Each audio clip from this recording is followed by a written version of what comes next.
Saudações, vigia das pessoas. Estamos vendo o sétimo reino.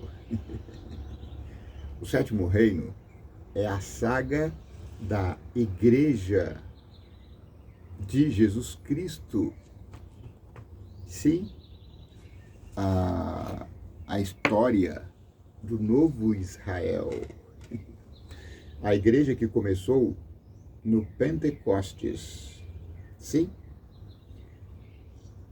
porque, na verdade, o sétimo reino, ele foi instalado quando Jesus entrou no lombo do jumentinho em Jerusalém. Então, ali estava instalado, porque ele chegou chegando. E aí ele disse, ficai esperando em Jerusalém, porque eu vou para o meu Pai, para o vosso Pai, e mandarei para vocês lá de cima o Espírito Santo, outro Consolador, outro como eu. E essa vinda do Espírito Santo aconteceu no Pentecostes, o capítulo 2 do livro de Atos. Aliás, nós estamos alicerçados em Lucas para contar essa saga do sétimo reino, porque nós começamos com Lucas falando sobre a instalação desse reino, o relato de Atos, e fomos até o capítulo 7, aí paramos, que foi o martírio de Estevão, e esse martírio inaugurou o grande martírio desde Estevão até nos nossos dias. Cristãos em todo o mundo estão sendo martirizados em nome do Evangelho. Ontem aconteceu duas coisas. Aliás, semana passada aconteceram duas coisas que foram parecidas e que têm significado muito importante. Primeiro, eu estou afastado da sala de aula já faz algum tempo, por motivo de saúde. E aí, essa semana eu voltei. Dei a aula inaugural do meu retorno. Então, estou me preparando para a volta efetiva. E estava na igreja, como todo dia vou, só que eu não tenho, dado aula na igreja. E aí o professor falou, dá aula hoje. E eu falei, recebi como mandado do céu e realmente passamos a lição. A gente chama de passar a lição, porque a lição é estudada toda semana, de sábado a sexta, e no sábado a gente comenta os pontos mais importantes. Para cada professor, vai dar ênfase naqueles assuntos que são os mais importantes, não é? E geralmente a lição ela já é preparada com foco. E o foco dessa semana foi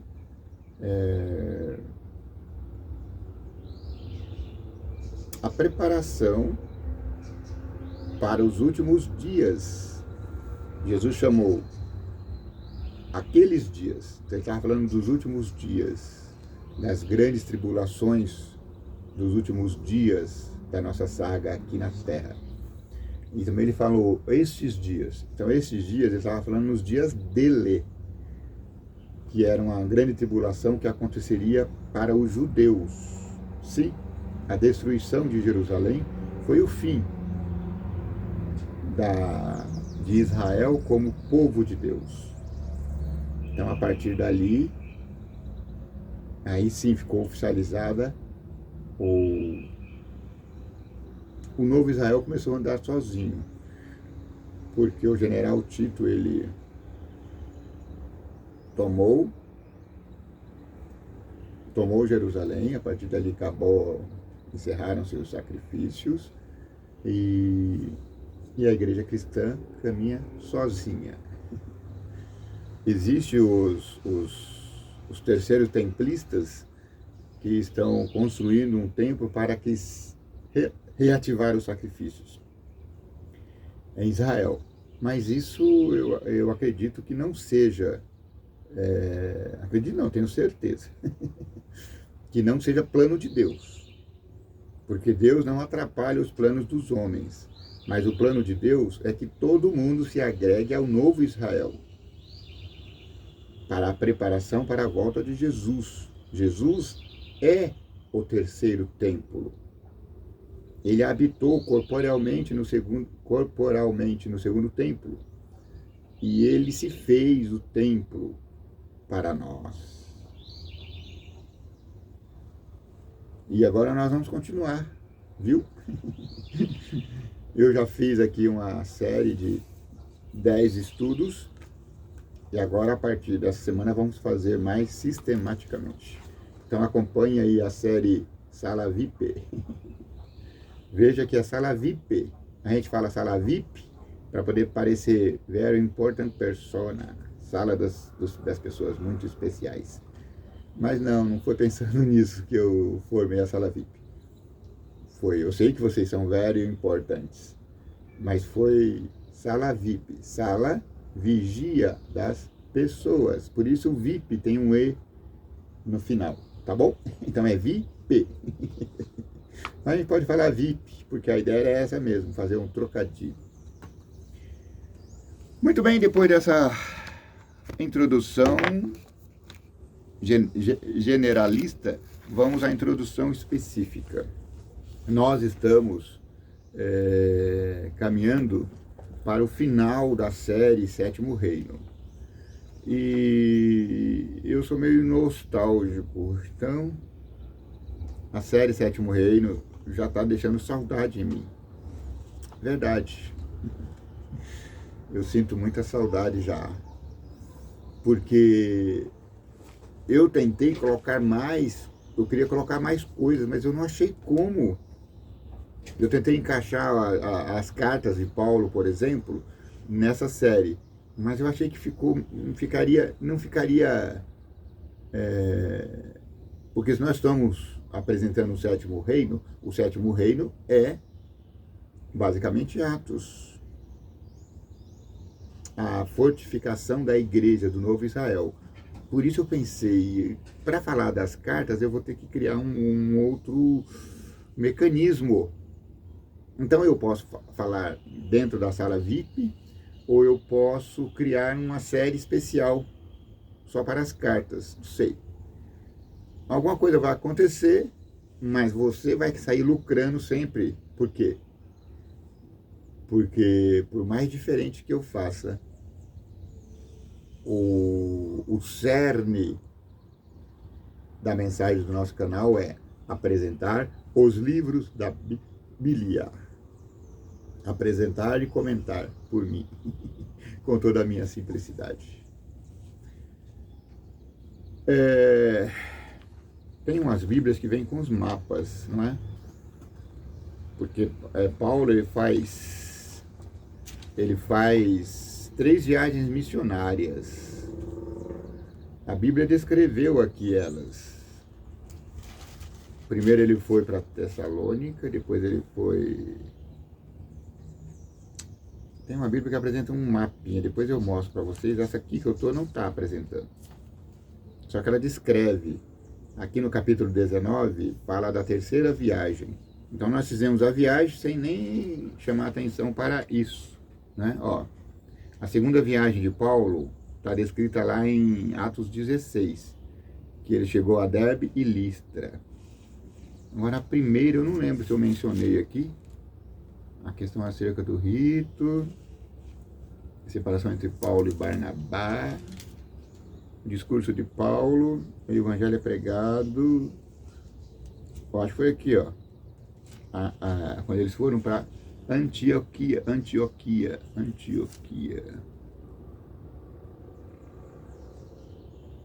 Aqui, ó, o evangelho é pregado na Antioquia. Eu acho que é isso, acho que eles foram dispersos para lá. Tá bom?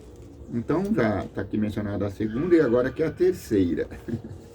Na terceira viagem de Paulo, sucedeu que, enquanto Apolo estava em Corinto, Paulo, tendo passado por todas as regiões superiores, chegou a Éfeso e, achando ali alguns discípulos, disse-lhes: recebestes vós já o Espírito Santo quando credes?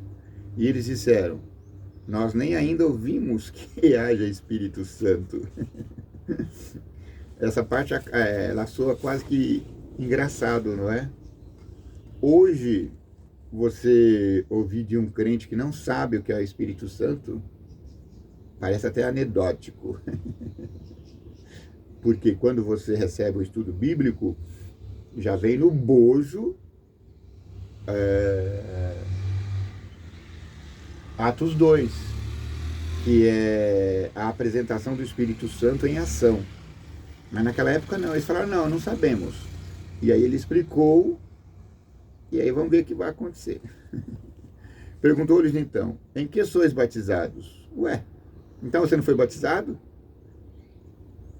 E eles disseram, no batismo de João. Sério? Ou seja, eles tinham recebido a mensagem de João e pronto. Não, mas agora tem a mensagem de Jesus. Mas Paulo disse-lhe, certamente João batizou com o batismo do arrependimento, dizendo ao povo que cresce no que após ele havia de vir, isto é, em Jesus Cristo. E os que ouviram foram batizados em nome do Senhor Jesus. E impondo-lhes Paulo as mãos, veio sobre eles o Espírito Santo, e falavam línguas e profetizavam. E falavam línguas. A partir dali, eles conseguiam pregar para as pessoas nas suas línguas maternas. É exatamente isso, tá bom? Pode ver que não são línguas estranhas. Eles falavam línguas. Eles falavam idiomas de outras pessoas. E esses eram ao todo uns 12 varões. E entrando na sinagoga, falou ousadamente por espaço de 3 meses, disputando e persuadindo acerca do reino de Deus. Mas como alguns deles se endurecessem e não obedecessem, falando mal do caminho perante a multidão, retirou-se deles e separou os discípulos, disputando todos os dias na escola de um certo tirano. Veja, um certo tirano, não quer dizer que ele era um homem tirano. Um certo homem chamado tirano. Não confundir com aquele homem que é mau. Houve alguma pendenga ali, e eles, porque alguém estava falando mal do caminho. O que é o caminho que eles estavam falando mal? O caminho é o 7º reino. Alguns estavam falando mal do cristianismo que estava começando. E aí Paulo falou, não está certo isso, ou estamos juntos ou não estamos juntos. E se apartou deles. E durou isso por espaço de 2 anos, de tal maneira que todos os que habitavam na Ásia ouviram a palavra do Senhor, assim judeus como gregos. Outra questão importante aqui, ó. Quando há discussão entre cristãos, isso não é totalmente perdido, porque essas discussões, elas provocam separações. E separação de grupos religiosos não é necessariamente perdição para um dos grupos, não. Você não se adaptou na igreja X, você vai para o lugar Y e monta outra congregação, pronto. Paulo não ficava criando rusga, não. Aqui é minha igreja, eu sou o dono, você tem que me obedecer. Não é assim. E Deus, pelas mãos de Paulo, fazia maravilhas extraordinárias, de sorte que até os lenços e aventais se levavam do seu corpo aos enfermos, e as enfermidades fugiam deles, e os espíritos malignos saíam. Isso aqui é meio que usado hoje como pretexto para usar lenços sagrados, suor santo. Mas eu não sei, não é bem assim não, viu? Porque a santidade dos homens que estamos vendo aí, elas não se equiparam à santidade de Paulo e os apóstolos. Da roupa de Jesus saiu a virtude, dos vestidos dos apóstolos, da roupa deles saiu a virtude. Mas hoje, a gente olha para esses que estão fazendo milagres aí, e às vezes nem estão fazendo, e a gente não vê muita virtude. O que a gente vê muitas vezes são empresários, empreendedores da palavra. Eles se enriquecem com a palavra e o discipulado fica a desejar. Então eles estão usando manto sagrado, lenços ungidos e óleos e não sei o que mais, tudo para manipular a fé do caminho. E alguns dos exorcistas judeus ambulantes tentavam invocar o nome do Senhor sobre os que tinham espíritos malignos, dizendo: esconjuro-vos por Jesus, a quem Paulo prega. Uma vez eu ouvi um pregador falando sobre isso. Cuidado! Não sai por aí querendo tirar a capeta do couro de ninguém, não, porque se você não estiver preparado, o capeta pode até pular em você. Então, como é que você vai esconjurar alguém a sair de alguém em nome de alguém que Paulo crê? Não, meu amigo. Em nome de Jesus, aquele que eu creio. Entende? Você não pode crer de segunda mão. Eu creio porque Paulo creu. Eu creio porque Tomé creu. Não. Jesus disse: feliz aqueles que creem. E os que faziam isto eram 7 filhos de Seva. Seva deve ser o nome de alguém lá. Judeu, principal dos sacerdotes. Respondendo, porém, o espírito maligno disse: eu conheço Jesus, bem sei quem é Paulo, mas vós, quem sois? Quem é você, cara pálida? Não te conheço. E saltando neles o homem que tinha espírito maligno, e assenhorando-se de 2, pôde mais do que eles, de tal maneira que nus e feridos fugiram daquela casa. Para você ousar dialogar com demônios, você precisa estar preparado para isso. E essa preparação, ela vem com muita oração e jejum.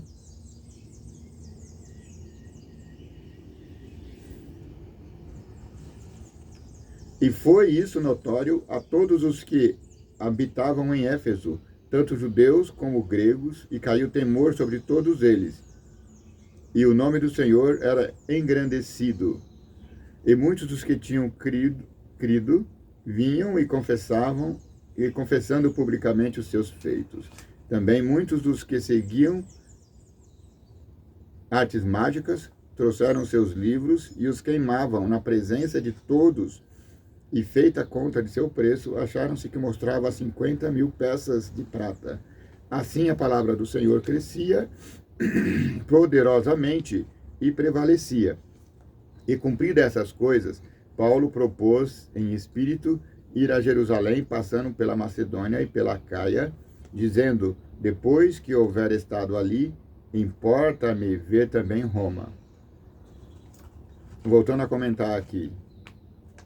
Veja, eles eram pessoas espiritualistas, acostumados a mexer com espíritos, acostumados a fazer truques de magias, estavam confundindo isso com o cristianismo.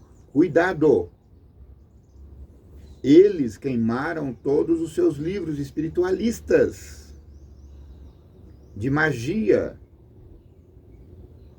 Isso não coaduna com o cristianismo. Você pode invocar o nome do Senhor Jesus em qualquer momento e você será salvo, você e sua casa. A partir daí, você pode afugentar os espíritos malignos primeiro de você. Como? Se aproximando de Jesus diariamente. Porque quanto mais perto de Jesus você estiver, mais longe o diabo vai querer estar de você. E aí se alguém falar para você, ó, tem alguém ali com um espírito maligno, cuidado. Sou diácono da igreja, mas nunca ninguém me chamou para expulsar demônio, não tem essa prática. Eu nem sei o que eu faria se alguém me chamasse. Coloca aí nos comentários o que você acha. Meu amigo, deixa as batalhas espirituais para Jesus. Deixa que Jesus afugente os espíritos. Se apegue a Jesus, a Cristo. Porque senão você vai ser ignorado pelos demônios. Eu estava ouvindo, esqueci o nome dele aqui, Roger Morneau, e ele falou uma coisa que eu achei muito sério. Ele falou assim, não entre em colóquio com demônios, porque existe uma relação entre o mundo espiritual de demônios e nós. E esse mundo ele só pode ser desvelado por você. Assim como Jesus só se aproxima de você se você permitir, os demônios também. Eles só aproximarão se você permitir. Então, tinha os demônios acabando com ele lá, porque ele tinha feito algumas práticas esquisitas, e ele não queria falar com eles. E aí eles começaram a fazer coisas dentro de casa, sabe, mexer nos móveis, fazer essas loucuras. E aí ele falou, não, vou ter que falar com esse cabra, não tem jeito. Falou assim, você quer falar comigo? Aí os espíritos falaram, queremos falar. Aí ele falou, vou falar com você pela última vez. Depois eu não quero mais que você apareça aqui. E aí conversou e eles estavam revoltados porque ele queria se batizar. E como ele tinha sido espiritualista, ele falava com o espírito de mortos, essas coisas todas. Então eles já sentiam que ele era deles. E ele falou, não, eu não quero. E aí ele falou assim, então nós vamos te matar. Aí ele falou assim, eu não acredito que você possa me matar. Por quê? Eu já decidi abandonar vocês tem mais de uma semana. Se vocês pudessem me matar, vocês já teriam feito. Inclusive a sociedade que ele participava lá ofereceu milhões, uma certa quantia em dólares, para que as pessoas matassem ele. E não conseguiam, porque ele estava sempre fugindo. E ele disse que a partir daquele momento, o espírito mau abandonou ele, saiu da casa dele, nunca mais apareceu. Então é assim. Essa casa aqui, onde eu moro aqui faz 5, 6 anos. Quando nós pisamos o pé aqui, eu, minha esposa, minhas filhas e o gerente da empresa que me vendeu, eu fiquei com vergonha, porque o mundo secular, né, o pessoal não gosta disso, não é que todo mundo que está acostumado. Aí depois que ele me apresentou a casa e mostrou, aí eu falei, olha, eu quero fazer uma coisa, né? Vai parecer estranho, mas eu preciso fazer. E ele falou, o que é? Eu até gravei um vídeo, não sei onde é que está esse vídeo. E eu falei assim, eu quero fazer uma oração de dedicação. E aí eu dediquei a minha casa ao Senhor, ao Deus Criador. Eu falei, Senhor, não permita que o inimigo entre aqui e fique fazendo lambança na nossa casa. Aí eu pedi uma bênção especial sobre nós, sobre a família e sobre aquele senhor, eu nem sei mais o nome dele, era engenheiro da construtora. Aí ele, né, ficou assim, tudo bem. Nós estamos vivendo um mundo tão esquisito que para falar de Deus a gente tem que pedir licença. E esses endemoniados ficam jogando essas porcarias na nossa cara o tempo todo. Mas é o que é. A gente não deve nem pode lutar contra isso. Não pode nem deve. Mas a partir daquele momento eu dediquei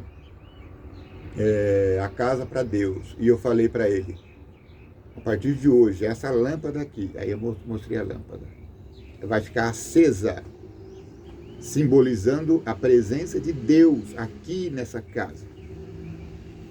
Então, até hoje a lâmpada está acesa.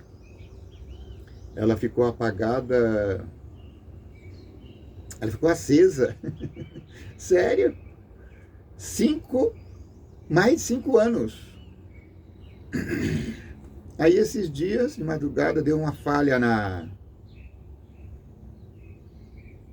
energia, e quando voltou eu vi que a luz de Deus tinha apagado. Eu falei, a luz de Deus queimou.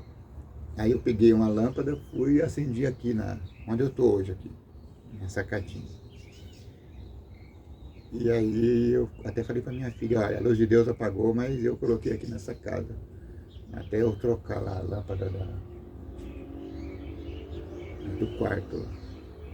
E aí, no dia seguinte ou depois, eu troquei.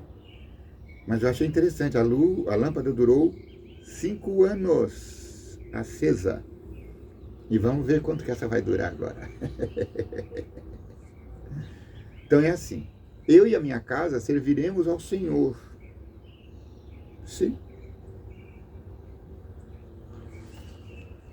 Então eles foram enviando a Macedônia 2 daqueles que o serviam, Timóteo e Erasto. Ficou ele por algum tempo ali na Ásia.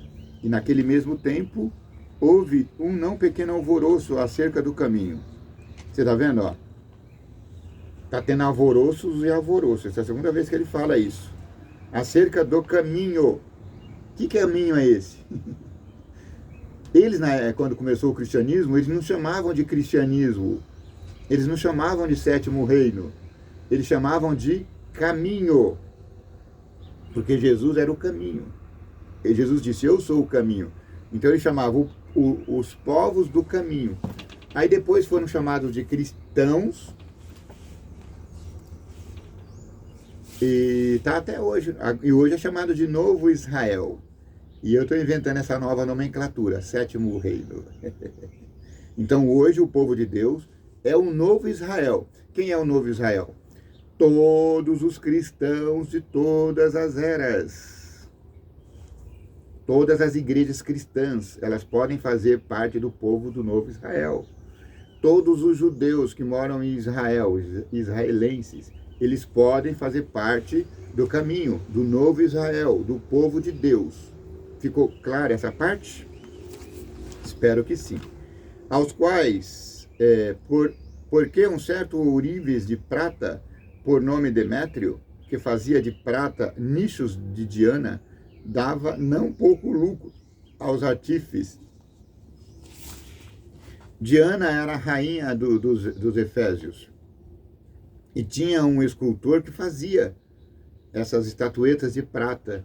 E vendia muito, vendia que nem pão quente. E isso estava entrando, e o cristianismo estava acabando com isso. Porque falava, Cristo é o nosso único ídolo. Então eles tinham que abrir mão dessas coisas. E isso estava causando alvoroço nos povos, aos quais, havendo-os ajuntado com os oficiais de obras semelhantes, disse... Ele foi lá como é que fala? No sindicato dos ourives, no sindicato dos santeiros, que faziam santos para vender e venerar, e falaram, varões, vós bem sabeis que desde este ofício temos a nossa prosperidade. Vocês sabem que a gente ganha vida fazendo essas estatuetas. E bem vedes e ouvis que não só em Éfeso, mas em quase toda a Ásia, esse Paulo tem convencido e afastado uma grande multidão, dizendo que não são deuses os que se fazem com as mãos. Mas, ô cara pálida, não é Paulo que está dizendo. Os profetas todos, Isaías, todos, já diziam. Se você faz o Deus de pau, pedra, madeira, ele não vale nada. Se você tem que carregar o seu Deus, ele não vale nada. Então não é Paulo que está fazendo. Isso é tradição, vinha de Israel e agora está no novo Israel também. E não somente há o perigo de que a nossa profissão caia em descrédito, claro que vai cair em descrédito. Você está vivo de fazer santo? Para com isso. Então, somente há o perigo de que a nossa profissão caia em descrédito, mas também de que o próprio templo da grande deusa Diana seja estimado em nada. Você está colocando a nossa religião odierna em perigo. Além da nossa profissão cair a nada, você ainda está querendo que a nossa grande deusa Diana seja desacreditada, trazendo agora para os nossos dias. Pregando a mensagem bíblica. Lembra quando o telefone chegou aqui no Brasil? A telefonia privada? Naquela época, muitas e não poucas pessoas viviam de alugar telefone. Eles compravam um aparelho de telefone, ou 2, ou 3, ou 10, de acordo com o seu bolso, e alugava várias famílias. E tinha famílias inteiras vivendo disso. Quando chegou a privatização das telefonias, as pessoas pararam de comprar telefone, linhas telefônicas. Então, o custo foi o quê? A zero. Hoje ninguém compra linha telefônica. Eu nem tenho aqui na minha casa. Tive, mas não deu certo, não gostei. Então todo mundo, a gente só usa telefone móvel. E aí eles tiveram que arrumar outro jeito de vida. Sim. Meu amigo, se você vive de uma profissão que está se desintegrando, vá para outra. Não culpe Paulo, porque ele está acabando com a profissão de santeiros. Oxe, arrume outro jeito de vida. Outra coisa são os taxistas. Aqui em São Paulo, eles são uma classe muito bem unida e ganham muito dinheiro. A ponto de ter sido tramitado na prefeitura da capital um projeto que dizia que era proibido entrar concorrência. Sim, o BER não podia. Eles tentaram barrar no Congresso essas coisas. Não dá para parar o progresso. E agora estão tentando taxar. O ministro taxar e está tentando taxar. Não sei. Vamos voltar aqui para o assunto. Então você está menosprezando a nossa deusa, vindo a majestade daquela que toda a Ásia e o mundo veneram ser destruída. E ouvindo, encheram-se de ira e clamaram, dizendo: grande é a Diana dos Efésios. E aí começou um clamor, sabe? Os sacerdotes os ourives foram gritando, depois os sacerdotes, daqui a pouco o povo estava todo mundo gritando: grande é a Diana dos Efésios! Grande é a Diana dos Efésios! Seria a mesma coisa hoje, porque a gente está pregando a Bíblia, as pessoas falam: não, grande é a nossa padroeira. Não é isso. Nós não estamos pregando contra o que existe. Nós estamos falando do real, que é Jesus é o nosso grande protetor, superior e Senhor. Existe uma obra de arte muito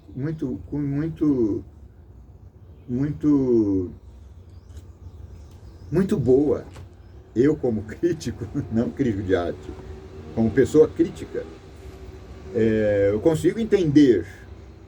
Então, tem um poeta Ele é da Academia Brasileira de Letras. Ariano Suassuna. Eu conheço pouco a obra dele, não tenho visto muito, mas a não ser os trechos que são obrigatórios, não é? Mas uma que estourou é esse Alto da Compadecida. E ele foi tornado filme. E o filme também é uma obra-prima, porque são atores maravilhosos, o tempo do humor, o filme é completo. E qual que é o tema principal? O tema principal é a padroeira do Brasil, sim. Tem pessoas que nem sabem isso.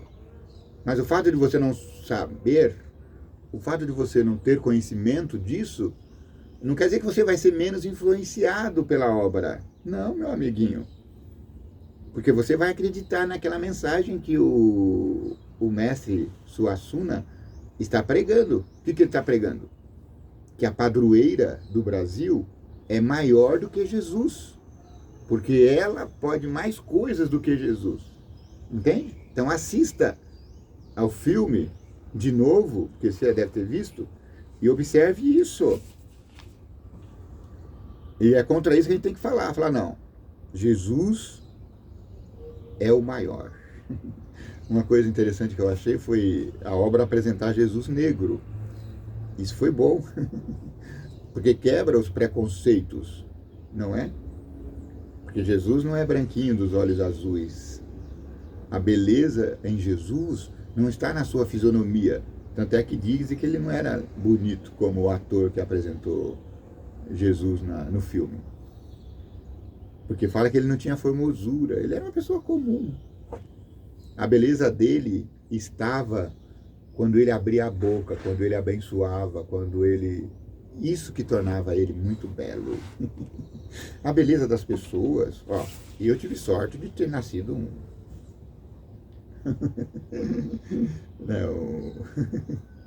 uma estampa maravilhosa, mas nem todo mundo tem essa sorte.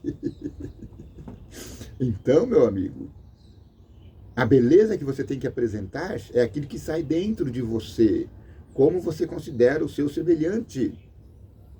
Então, nesse quesito, Jesus é belíssimo. Ninguém o supera. Mas,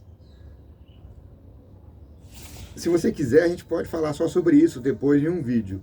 Mas só se alguém comentar aí e quiser. Porque isso dá pra comentar isso, né? Melhor em outra ocasião. Então encheu-se de confusão toda a cidade, e os ânimos e unânimes correram ao teatro, arrebatando a Gaio e a Aristarco, macedônios, companheiros de Paulo na viagem. E querendo Paulo apresentar-se ao povo, não lhe permitiram os discípulos. Não, você não vai falar não, tá louco? O povo tá... A turba está revoltada. Se você for falar, eles vão te matar aqui.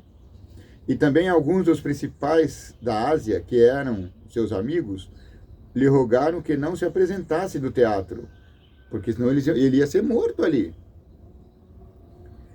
Uns, pois, clamavam de uma maneira, outros de outra, porque o ajuntamento era confuso, e os mais deles não sabiam por que causa se tinham ajuntado. Tinha gente ali que nem sabia porque estava ali. Houve um grande quebra-quebra lá no Palácio da Alvorada, no Planalto, não sei se foi no Planalto. Foi no Palácio da Alvorada ou foi no Palácio da Justiça, não sei. E aí chamaram de golpe. Mas não foi um golpe, foi um levante. As pessoas revoltadas com o que estava acontecendo no país foram lá e houve um quebra-quebra, não é? E teve um juiz, não sei se é juiz do Supremo Tribunal, aposentado, que disse, não se tratava de golpe, houve uma fúria popular. E aí o que aconteceu? Aí o ministro Alexandre de Moraes incluiu todo mundo numa tentativa de golpe. Mas não foi isso que aconteceu. Mas tem pessoas presas. Tem gente com um decreto de 17 anos de prisão. Sim. Porque pintaram uma estátua lá, uma escultura, ou porque quebraram um vidro, não sei. Então, essa efervescência popular, você sabe como começa, mas você nunca sabe quando termina. Eu sou muito cauteloso, para não falar covarde mesmo. Eu tenho medo de multidões. Já participei de algumas coisas, mas não por coragem. Talvez por medo de ser chamado de covarde. Mas eu tenho medo. Né? Uma vez eu participei de um grupo que paramos numa grande avenida aqui em São Paulo. Naquela época eu era revolucionário.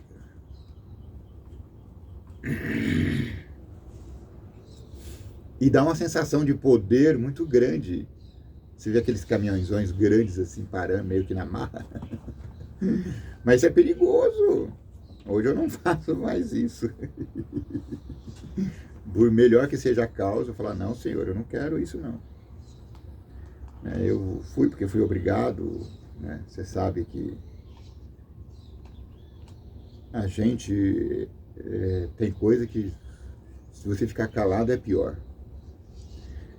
Então, tiraram Alexandre dentre a multidão, impelindo os judeus para diante, e Alexandre, acenando com a mão, queria dar razão disto ao povo. Mas quando conheceram que era judeu, todos unanimemente levantaram a voz, clamando por espaço de quase 2 horas. Grande é a Diana dos Efésios. Ficaram quase 2 horas gritando isso. Tal era a revolta dos incircuncisos. Meus amigos, pensa que é fácil você ficar do lado de Deus? Não é fácil. Não é fácil. Você tem que saber que nós seremos acusados de... Nós seremos acusados de... Como cristãos, nós seremos acusados de estar errados. A gente querendo fazer o certo, querendo obedecer à Bíblia, seremos acusados de culpados pela desgraceira que o mundo vai cair. Sim, vai chegar um dia que o mundo vai ter que escolher entre Deus ou o inimigo de Deus. Entre seguir a lei de Deus ou seguir a lei dos homens.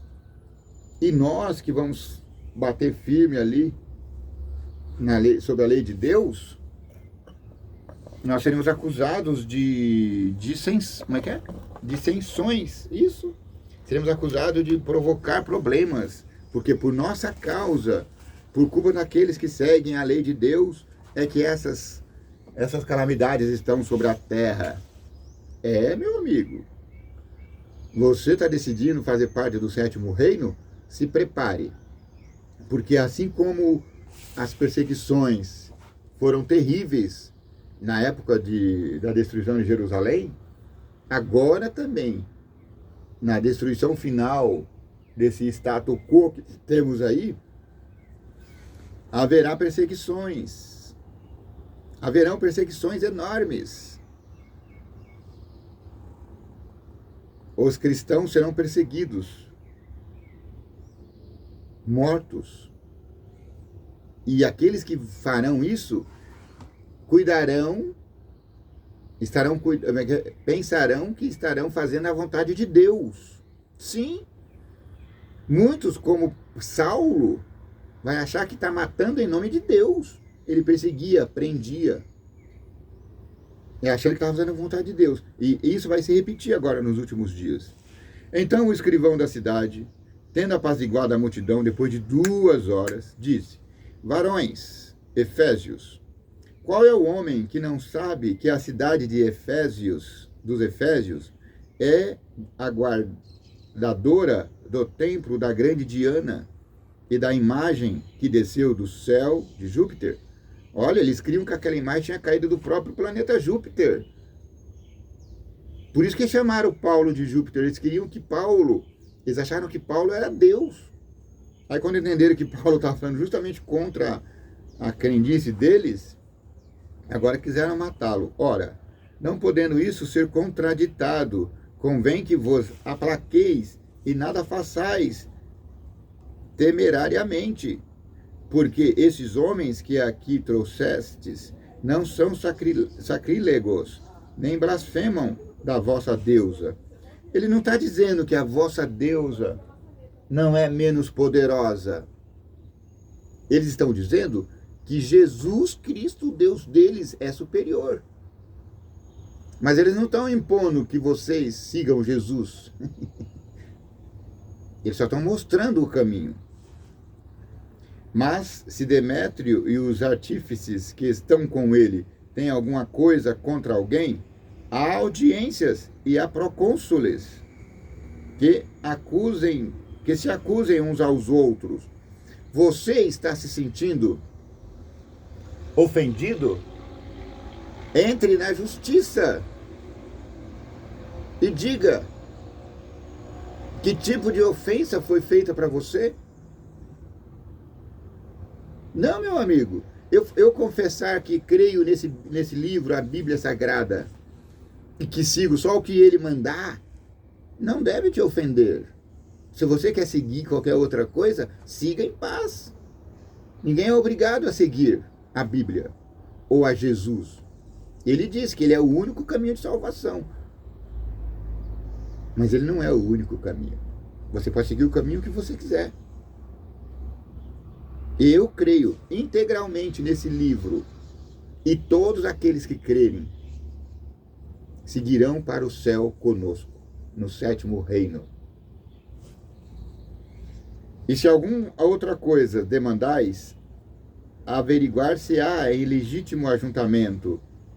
Claro, vamos fazer uma sessão para discutir isso.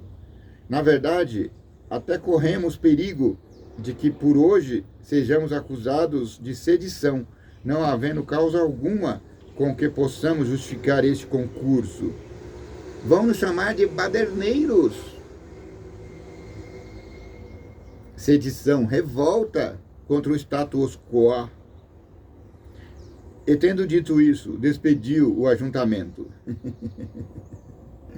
Aí acabou.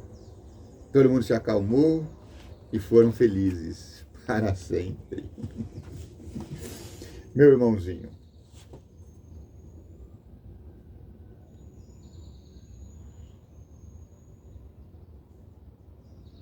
tenha sabedoria quando você for falar as verdades da Bíblia. Existem outras crendices. As pessoas creem naquilo que elas querem. Se a pessoa fez um altar de pau, pedra, madeira, um Deus de pau, pedra, madeira, e fala, você é meu Deus, você é meu Baal, cada pessoa é livre. A gente não tem que brigar com as pessoas que têm visões diferentes de nós. Não. O que se fala aqui é para que as pessoas tenham um pleno conhecimento da palavra. Porque tem gente que vai para a igreja há anos, mas nunca leu a palavra. Essa madrugada eu estava ouvindo de novo, né, o livro de Atos. O livro de Atos, na voz de Cid Moreira, são 4h30, parece.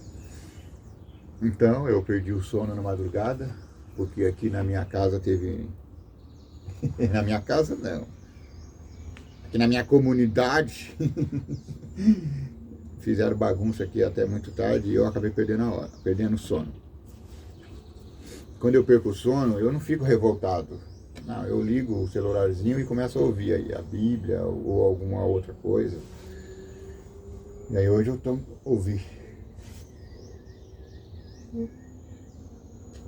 ouvi todo o relato dos Atos, não é?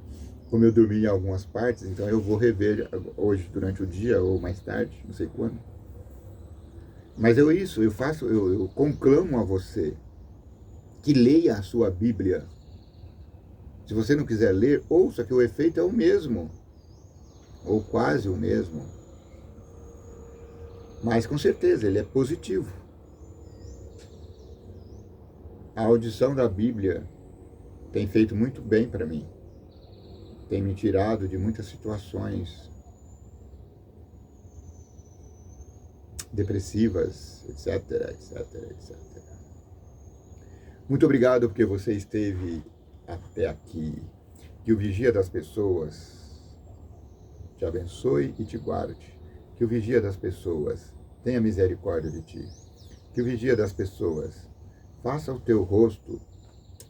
resplandecer o teu rosto sobre ti. Que o vigia das pessoas te dê paz.